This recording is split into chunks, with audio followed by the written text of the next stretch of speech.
coisa boa é a gente saber a que rebanho a gente pertence. Quem é o meu real pastor? Os israelitas tinham essa segurança dentro dele. Eles se colocaram como a nação santa, a nação cujo Deus e cujo povo pertence ao Senhor. Isso lhe dá força espiritual. Isso lhe dá uma identidade.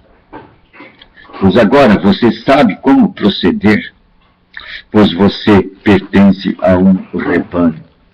Você está identificado a um rebanho cujo pastor é Deus. O pastor é Deus. O rebanho que se identifica com Deus. É bom ter esse senso de identidade. Israel tinha esta identidade. E por isso, pôde andar com firmeza diante da presença de Deus. Pois sabe o seu destino. Israel tem a evidência do seu rumo. Ele sabe com quem se identificar. E quando nós sabemos a que rebanho pertencemos, nós então teremos neste mundo direção, teremos rumo, teremos propósito e meta. Pois nós sabemos que não estamos aqui neste mundo por acaso.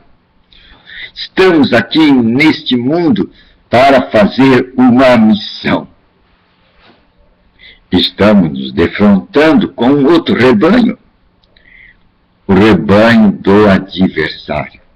Pois o adversário, ele tomou de Adão a autoridade que pertencia a Adão. E com essa autoridade, ele se tornou praticamente o dono dessa terra, pois a terra, o domínio da terra foi dado a Adão. E Adão, quando deixou-se persuadir pelo que o adversário persuadira a Eva, contrariando as ordens de Deus, entregou a autoridade e o domínio dessa terra na mão do adversário. Com isso, ele tem direito legal de dominar essa terra. E ele dominou essa terra durante milênios. Mas uma promessa foi dita, que da mulher nasceria alguém que pesaria a cabeça da serpente. Isto estava significando um resultado.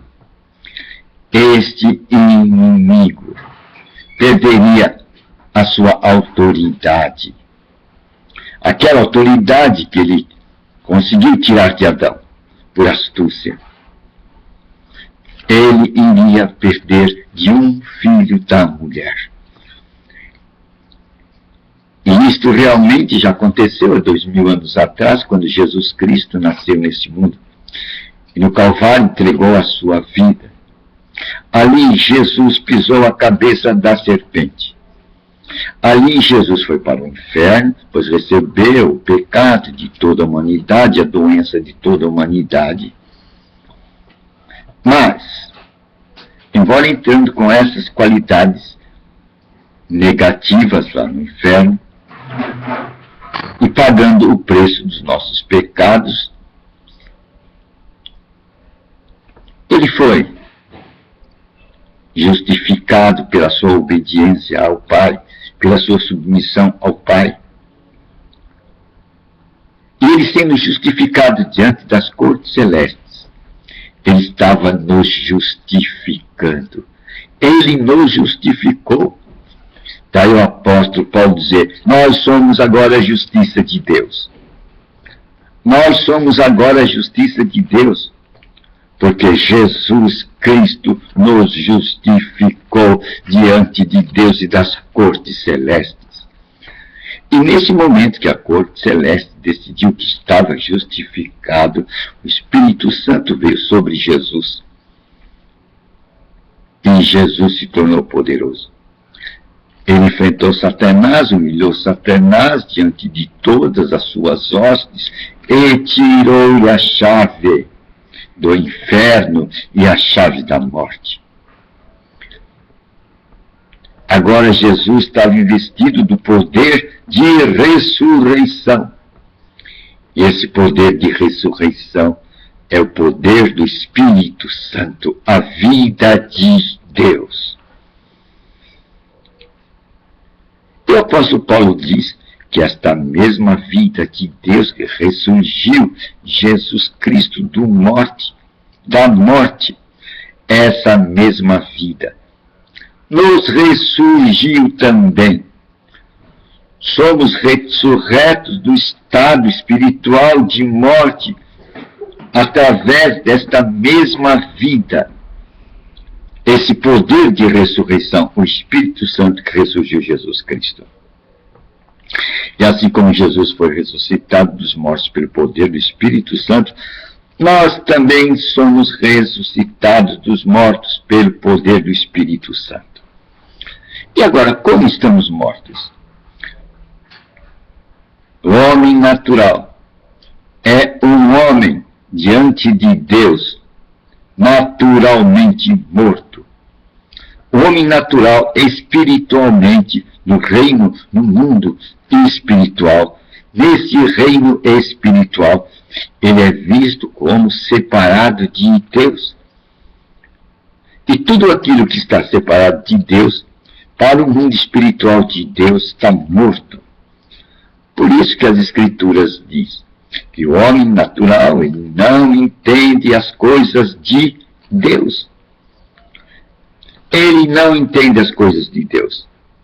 E quando nós falamos para eles das coisas de Deus, eles veem isso diante dos seus olhos como uma loucura. É uma loucura.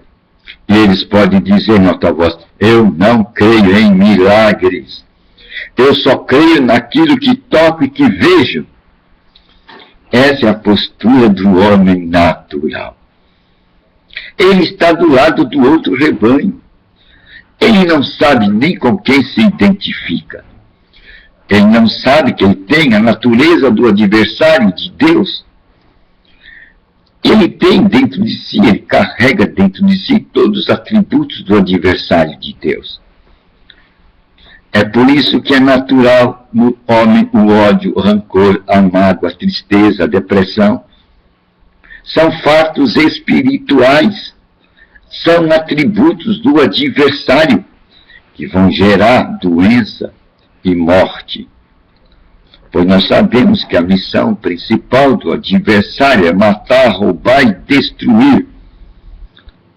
Matar, roubar e destruir é a missão principal do adversário. Ele veio para roubar, matar e destruir. Ele pertence a um outro rebanho. E o homem natural está arrebanhado desse lado do adversário de Deus. Então, a característica deste adversário de Deus maior é o ódio. Ele odeia a humanidade, pois a humanidade traz em si a imagem de Deus nela. Pois o homem foi feito conforme a imagem de Deus. E esse adversário odeia essa imagem. Então, para o homem natural, ele traz o seu atributo maior. E um dos seus atributos é o ódio. Por isso que podemos contemplar toda espécie de egoísmo dentro desse nosso mundo. Até o egoísmo chamado lucro. Um quer lucrar mais que o outro. Isso vai trazer empobrecimento para muitos. Nações pobres, povo pobre. Esse estado de mendicância é uma vergonha para a humanidade. onde há focos de pobreza, é uma vergonha para a humanidade. É uma vergonha para a humanidade. É uma vergonha para a humanidade. É uma vergonha para a mente humana. É uma vergonha para a lógica humana. Esse estado de pobreza é uma vergonha.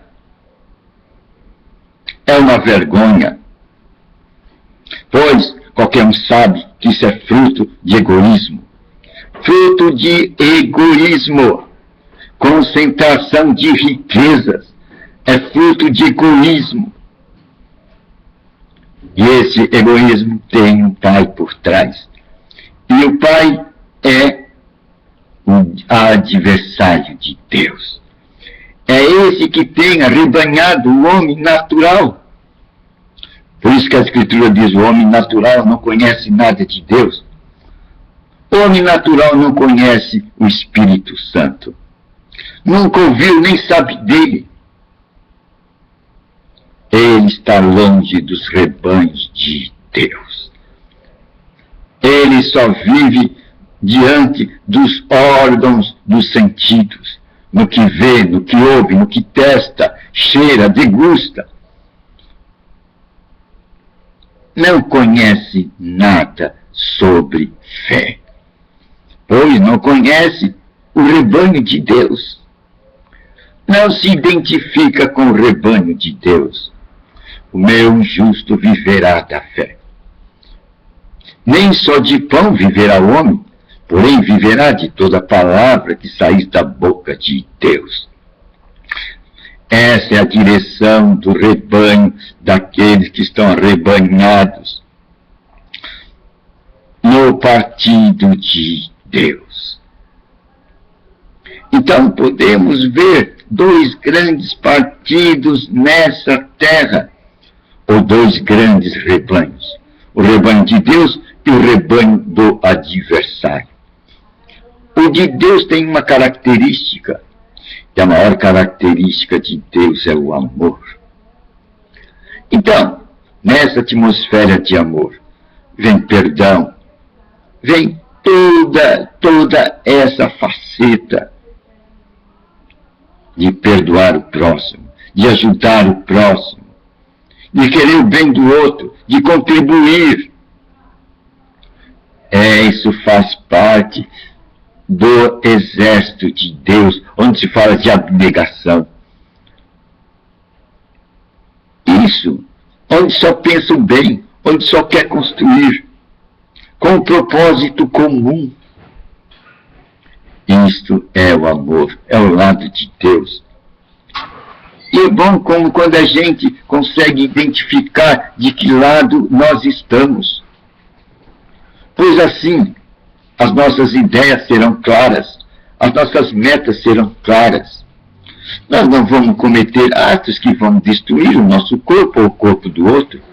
Não vamos vender produtos para obtermos lucros que vão destruir o nosso corpo e o corpo do próximo. Vamos tentar construir a humanidade sobre uma base de melhor compreensão, melhor entendimento, melhor fartura para tudo, todos, pois tudo se dá nessa terra em abundância. Aí não haveria pobreza, não haveria miséria, se nós pensássemos como Deus pensa. E Deus mostrou o seu tipo de amor através de Jesus Cristo, que amou o mundo de tal maneira que deu seu Filho unigênito, para que todo aquele que nele crê não pereça, mas tenha a vida eterna. E esse Filho obedeceu tanto o Pai, que chegou ao ponto do sacrifício máximo, que foi o sacrifício de cruz. Para salvar o homem, para arrebanhar o homem, Jesus Cristo pagou um grande preço. É o preço da visão do amor. É bom saber que existe o rebanho do amor. E o seu pai é Jesus Cristo. Jesus Cristo. É uma boa não, né? Jesus Cristo, a visão do amor. É uma boa nova, não é?